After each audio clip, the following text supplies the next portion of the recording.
കാലത്തിനൊപ്പം അഭിമാനത്തോടെ Sanju fashion SBT junction, Sreekrishnapuram, Palakkad. വയനാടിന്റെ കണ്ണീരൊപ്പാൻ വള്ളൂർ രാമകൃഷ്ണനും കുടുംബവും. വയനാടിന്റെ കണ്ണീരൊപ്പാൻ തയ്യാറായിരിക്കുകയാണ് ഒരു കർഷക കുടുംബം കൂടിയായ പൂക്കോട്ടുകാവ് ഗ്രാമപഞ്ചായത്തിലെ കാട്ടുകുളം വള്ളൂർ രാമകൃഷ്ണനും കുടുംബവും. തന്റെ കൃഷിയിടത്തിലെ നാരങ്ങാത്തോട്ടത്തിൽ നിന്നും ലഭിച്ച വരുമാനം മുഖ്യമന്ത്രിയുടെ ദുരിതാശ്വാസ നിധിയിലേക്ക് നൽകിക്കൊണ്ടാണ് ഇദ്ദേഹം മാതൃകയായത്. Ottapalam MLA advocate K. Premkumar, Malabar Devaswom board ചെയർമാനും കർഷക സംഘം ജില്ലാ സെക്രട്ടറിയുമായ MR മുരളി എന്നിവർ ചേർന്ന് 19,000 രൂപയുടെ ട്രഷറിയിൽ അടച്ച റെസീറ്റ് ഏറ്റുവാങ്ങി. കാലവർഷക്കെടുതിയിലും ദുരിതമനുഭവിക്കുന്നവരെ വ്യത്യസ്ത നിലയിൽ മലയാളികളും മലയാളി സമൂഹത്തിന് പുറത്തുള്ളവരും കൈയയഞ്ഞ് സഹായിക്കുന്നുണ്ട്. നമുക്കത് കാണാനാകും.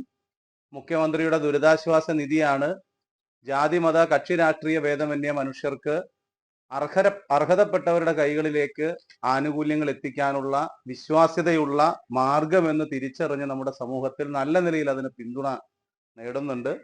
എന്ത് ചെയ്താലും മതി വരാത്ത ഒരവസ്ഥയാണ് ഇന്ന് വയനാട്ടിലുള്ളത്.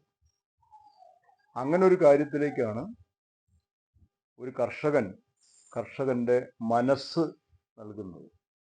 ഏകദേശം 15 ഏക്കർ സ്ഥലത്ത് തെങ്ങ്, കവുങ്ങ്, കുരുമുളക്, വിവിധയിനം വാഴകൾ, നെല്ല്, നാരങ്ങ, മത്സ്യകൃഷി, കപ്പ എന്നിവയാണ് കൃഷി ചെയ്യുന്നത്. വേനൽക്കാലത്ത് കൃഷിയിടങ്ങൾ നനയ്ക്കുന്നതിന് മോട്ടോറുകൾ നിയന്ത്രിക്കുന്നത് മൊബൈൽ ആപ്പ് വഴിയാണെന്നും ഇദ്ദേഹം പറയുന്നു. പാടശേഖര സമിതിയുടെ സെക്രട്ടറിയും പാലക്കാട് മുൻ ഡിവിഷൻ ചെയർമാനും കൂടിയാണ് വള്ളൂർ രാമകൃഷ്ണൻ.